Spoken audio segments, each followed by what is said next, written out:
नमस्कार साथियों, हिंदी स्टेनो बढ़ोत वाले चैनल में आपका हार्दिक स्वागत है।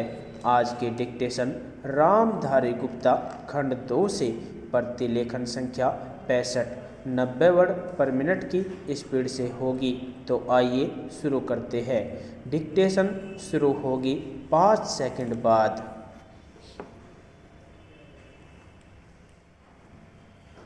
स्टार्ट। महोदय, आधारभूत, युक्तिपरक, व्यवहारिक और अनुकूलित अनुसंधान निरंतर और अबाध गति से चलने चाहिए। नीतिगत प्रश्नों को सुलझाने के लिए अधिक अनुसंधान प्रयासों की आवश्यकता होगी, क्योंकि अंततः इन्हीं के आधार पर उत्पादन प्रणालियों को अपेक्षित स्थायित्व मिल पाएगा। प्रथम पंक्ति में आने के लिए भारतीय कृषि अनुसंधान को श्रेष्ठता के केंद्रों और कृषि तथा संबंधित क्षेत्रों में अंतर्राष्ट्रीय केंद्रों के साथ औपचारिक और अनौपचारिक बंधनों को मजबूत बनाना होगा।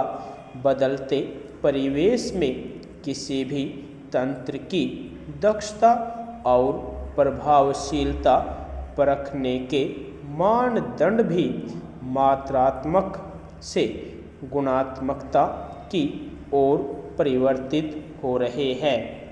अंतिम विश्लेषण में हम यही पाते हैं कि किसी भी वैज्ञानिक संगठन की सामर्थ्य अब भौतिक साधनों से नहीं आंकी जाएगी, बल्कि उसके निष्पादन पर आधारित होगी। कृषि अनुसंधान में प्रभाव मूल्यांकन अभी तक अनुसंधान में किए गए निवेश और नई तकनीकों के प्रसार और अंगीकरण के आर्थिक लाभों को लेकर ही मुख्यतया आंके गए हैं। प्रभाव मूल्यांकन से यह पता चलता है कि कृषि अनुसंधान के अंतिम सुफल प्राप्त करने में आर्थिक नीतियों और प्रौद्योगिकी की परस्पर क्रिया का क्या प्रभाव पड़ा। जिस समय अनुसंधान नियोजित किया जा रहा है या प्रायोजना क्रियान्वित की जा रही है, उसी समय मूल्यांकन कर लिया जाए तो नीति निर्माताओं को अनुसंधान की भावी दिशाएं खोजने में सहायता मिलती है। अतः इस बात की तीव्र आवश्यकता है कि राष्ट्रीय कृषि अनुसंधान प्रणाली में उसकी क्षमताओं को आंकने के लिए आंतरिक समीक्षा का कार्यक्रम चलाया जाए, ताकि प्रभाव मूल्यांकन की अंतर्निहित व्यवस्था मजबूत बने। इस तरह के अभ्यासों से अनुसंधान कार्यक्रमों में व्याप्त रिक्तियों की पहचान होगी और कार्यक्रम की कमजोरियों को दूर करके जहाँ जरूरी है वहाँ काट छाट या मजबूत बनाने का निर्णय लिया जा सकेगा। इसके साथ ही उपलब्धियों और बाधाओं का सही विवेचन करने तथा खेतों तक पहुँचाने के लिए तैयार तकनीकों को पहचानने में मदद मिलेगी। कृषि के फलस्वरूप आए व्यापक परिवर्तन का प्रभाव बहुत स्पष्ट है।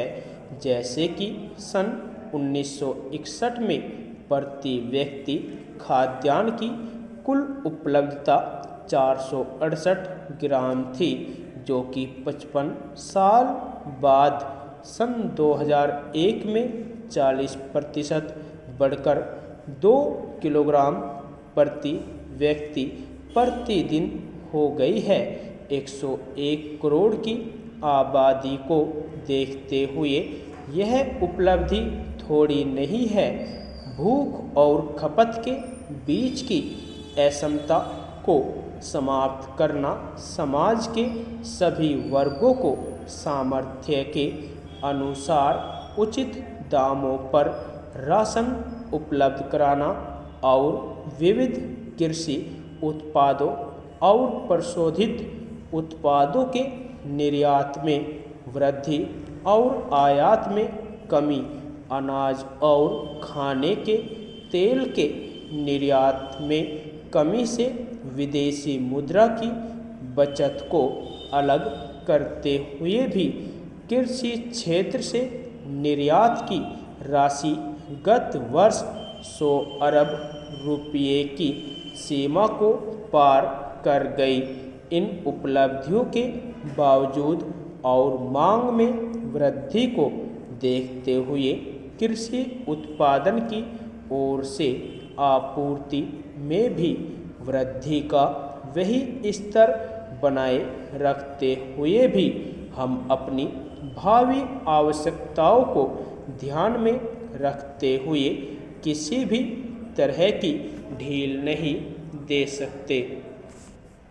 यदि आपको डिक्टेशन अच्छी लगी हो तो हमारे चैनल को सब्सक्राइब करें तथा वीडियो को लाइक व शेयर भी करें। धन्यवाद।